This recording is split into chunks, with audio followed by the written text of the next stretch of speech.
अस्सलाम वालेकुम नाज़रीन, ड्रामा सीरियल केस नंबर 9 की नेक्स्ट एपिसोड बहुत धमाकेदार, सनसनीखेज और ट्विस्ट से भरपूर होने वाली है, क्योंकि नेक्स्ट एपिसोड में बिनिश कामरान को गंदा करने में कामयाब हो ही जाएगी। कामरान को अपने दिफा के लिए अल्फाज ही नहीं मिल रहे होंगे और वहीं सहर भी अदालत में चीखो पुकार मचाएगी, क्योंकि सहर ये बात ठान चुकी है कि वो कामरान को बेनकाब करके ही रहेगी और उसे उसके जुर्म की सजा दिलवाकर ही दम लेगी। वहीं अब किरण पर भी कामरान का झूठ खुलकर सामने आ जाएगा, जहां रोहित ही किरण को सारी सच्चाई बताने वाला है। तो क्या रोहित कामरान के अगेंस्ट जाकर सहर का साथ देने के लिए राजी हो जाएगा? इस बारे में बताएंगे हम आपको आज की इस वीडियो में। लेकिन इससे पहले अगर आपने हमारा चैनल अभी तक सब्सक्राइब नहीं किया है तो बहुत शुक्रिया के साथ पहले चैनल को सब्सक्राइब कर लीजिए। तो नाजरीन, जैसा कि कामरान ने हलफ पर बयान देने का फैसला कर लिया, मगर बुखारी के समझाने और किरण की जिराह पर उसे फैसला वापस लेना पड़ा। बिलाखिर बिनिश के सामने कटहरे में खड़े होकर उसके सवालात की जवाबदही कामरान को करना ही पड़ी, क्योंकि कामरान को तो किसी पर भी एतबार रहा ही नहीं था, ना ही मुलाजिमीन पर कि कहीं डर की वजह से घबराकर वो सारे का सारा राज अदालत में खोल के ना रख दें। यही वजह है कि बुखारी को भी कामरान ने बहुत धमकाया और अब कामरान को बुखारी पर भी यकीन नहीं रहा कि कहीं वो कामरान को फंसवा ना दे। तो जैसा कि अब बिनिश ने भी कामरान की ठीक ठाक छितरोल कर डाली है। जो रिकॉर्ड और बयान कामरान के पास होना चाहिए था वो उसके पास ना निकला, बल्कि बिनिश ने खुद सहर के मोबाइल का सारा डेटा फाइल करने के बाद सबूत के तौर पर जज साहब के सामने रख दिया है कि इन तमाम मैसेजेस में कहीं भी सहर की किसी बात से ये जाहिर ही नहीं है कि वो कामरान के साथ फ्लर्ट कर रही थी या फिर उन्हें उकसाकर जबरदस्ती अपनी किसी शर्त को मनवाना चाहती थी। यहाँ जज साहब भी इन तमाम सबूतों को देखकर हैरान रह गए और अब वो कामरान से यही कहेंगे कि मिस सहर तो आपके साथ फ्लर्ट नहीं कर रही थी और बिनिश भी कामरान को ठीक ठाक जलील करके रख देगी। जहाँ कामरान खुद को नॉर्मल करने की कोशिश में आपे से बाहर ही हो जाएगा और फिर से सहर को लान तान करना शुरू कर देगा, जिसके नतीजे में अदालत में एक बहुत बड़ा तमाशा खड़ा हो जाएगा। और यहाँ बिनिश भी कामरान को गंदा करने में कामयाब हो ही जाएगी।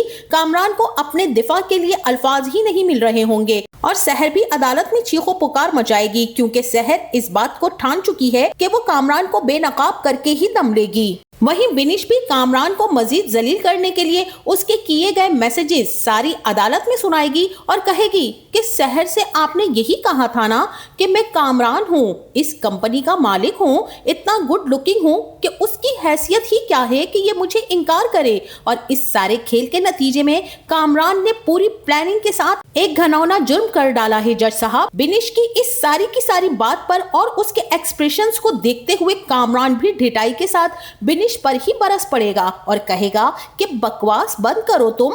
यहाँ कामरान अपनी नाम नेहाद इज्जत को बचाने के लिए मजीद झूठी कहानियां घड़ना शुरू कर देगा और बुखारी भी उसे इशारतन खामोश रहने की तलकीन करेगा और कामरान बिनिश के किसी भी सवाल का तसल्ली बख्श जवाब नहीं दे सकेगा। इसीलिए सहर भी गुस्से में आ जाएगी और उठ खड़ी होगी। कामरान से वो यही कहेगी कि और कितना झूठ बोलोगे तुम। यहाँ जज साहब समेत इस अदालत में बैठे हुए हर शख्स को नजर आ रहा है कि तुम कीचड़ में खड़े हो। यहाँ जज साहब का ऑर्डर होगा कि सहर आप बैठ जाइए, मगर सहर तो अब खड़ी हो चुकी है। नाजरीन, जज्बात में आकर वो इंतहा ही कर जाएगी। जहाँ अभी तक तो सहर केस को लेकर काफी ज्यादा हिम्मत, हौसले, सब्र और बर्दाश्त के साथ चल रही थी, कामरान के झूठे बयानात पर सहर बुरी तरह बिफर जाएगी और गुस्से में चीखते हुए कहेगी कि तुम हार जाओगे और मैं तुम्हें हरा के ही दम लूंगी। तुम्हें बेनकाब करने के बाद ही मुझे सुकून मिलेगा।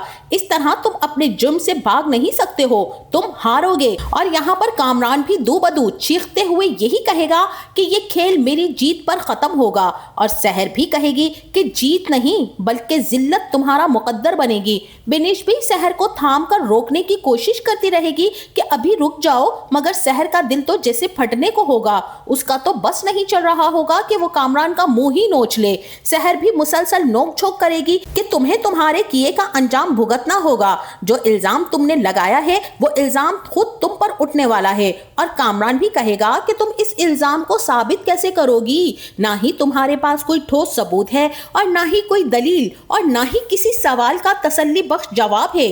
तुम कभी भी इस इल्जाम को साबित कर ही नहीं सकोगी। यहाँ सहर भी साफ लफ्जों में कामरान को चैलेंज करेगी कि मैं ये बात साबित करके दिखाऊंगी। यहाँ बुखारी ही इस सारे मामले में टांग अड़ाकर चीखो पुकार करता हुआ खड़ा हो जाएगा और अदालत में गर्मा गर्मी को मजीद हवा देगा और जज साहब से दरख्वास्त करेगा कि ये आपकी अदालत में किस तरह की बेहूदगी हो रही है, ये सब क्या तमाशा लगा रखा है इन्होंने, खुदा के लिए इस तमाशे को बंद करवाइए जज साहब। और यहाँ जज साहब भी सहर को तंबीह करेंगे कि मिस सहर, मैं आपको लास्ट वार्निंग दे रहा हूँ, आप बैठ जाइए जगह पर। मगर यहाँ कामरान भी कोई ना कोई बात ऐसी जरूर कहेगा कि ये कहाँ बैठेंगी, ये तो बस चाहती हैं कि ये सच्ची साबित हो जाए और मुझ जैसा शरीफ आदमी इस घटिया औरत के जाल में फंसकर हार जाए। यहाँ सहर भी कामरान की तरफ बढ़ेगी और कहेगी कि बोलो घटिया इंसान, बोलो क्या बोल रहे थे तुम।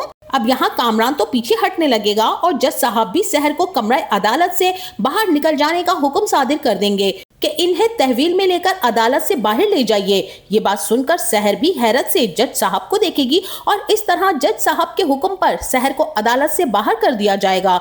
और इसी के साथ वहीं दूसरी तरफ किरण, जो कि अपने शौहर के करतूतों से खूब अच्छी तरह वाकिफ है, वो जानती है कि कामरान झूठ की भरी हुई दुकान है। वो हर तरह से हर सिचुएशन को झूठ बोलकर हैंडल कर रहा है। यहाँ किरण भी कामरान से बहुत ज्यादा बददिल हो चुकी है। इसीलिए रोहित को जब ये मालूम होगा कि अब उसके बयान की जरूरत भी अदालत में पड़ने वाली है, यहाँ अब किरण रोहित से मिलेगी और उससे सारा सच जानने की कोशिश करेगी कि तुम मुझे सच सच बताओ रोहित, कि तुम कामरान के सच को जानते हो।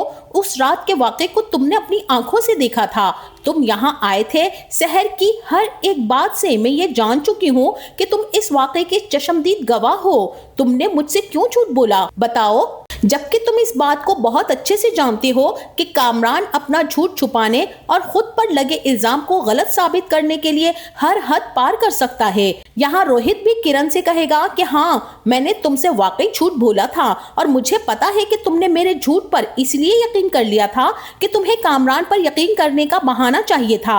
मेरे झूठ से तुम्हारा यकीन कामरान पर पुख्ता हो गया और तुम्हें लगा कि वो सच कह रहा है। किरण, वो धोखा दे रहा है तुम्हें, झूठ बोल रहा है। उसने सहर के साथ वो सब कुछ किया है जो सहर कह रही है।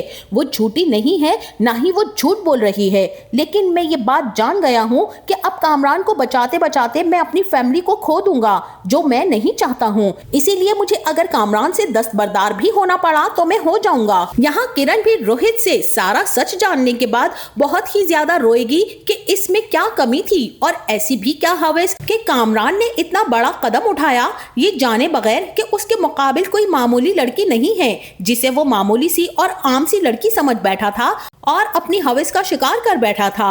वही मामूली लड़की कामरान को नाको चने चबवा रही है। उसी लड़की ने उसका जीना अजियतनाक बना दिया है। अब वो किसी को मुंह दिखाने लायक नहीं रहेगा। बहरहाल यहाँ अब केस की नोयत सहर ने अपने जज्बातीपन की वजह से काफी हद तक बिगाड़ दी है। होगा तो वही जो कामरान पैसा खिलाकर हर तरफ से अदालत से इस केस को जीतने की हर मुमकिन कोशिश करेगा। इसी दौरान सहर भी अपनी सोशल मीडिया मुहिम पर काम शुरू कर देगी, जहाँ सिस्टम से हारी हुई हर लड़की और इस तरह के बेकसूर लोग उसके साथ मिल जाएंगे। वहीं अली भी सहर का भरपूर साथ देगा। तो नाजरीन, अब यहाँ पर मुलाजमीन के बयानात और खुद रोहित का बयान अभी काबिल गौर और तवज्जो तलब है, जिसका मुझ समेत यकीनन आप सबको भी बेचैनी से और बेसब्री से इंतजार है। तो आपको क्या लगता है, क्या रोहित कामरान के खिलाफ जाकर उसका राज फाश कर देगा और अपना जमीर मुतमईन कर लेगा? जो एहसान कामरान ने रोहित की जिंदगी पर किया था, क्या यहाँ रोहित उस एहसान का बदला उतार पाएगा, या फिर अपनी फैमिली को बचाने और मनीषा से दूर हो जाने के खौफ से रोहित सबके सामने सच ले आएगा? यूं इस तरह सहर का साथ रोहित ही देगा। उसे इंसाफ दिलाने में रोहित के साथ अली भी बहुत अहम किरदार अदा करेगा। आपका इस बारे में क्या ख्याल है और आपको ये ड्रामा कैसा लग रहा है? किस किरदार की अदाकारी आपको बहुत पसंद है? इस बारे में हमें अपनी राय से जरूर आगाह कीजिएगा। जाते जाते वीडियो को लाइक और चैनल को सब्सक्राइब करना ना भूलिएगा। अपना बहुत सारा ख्याल रखिएगा। मिलते हैं नेक्स्ट वीडियो में, तब तक के लिए अल्लाह हाफिज।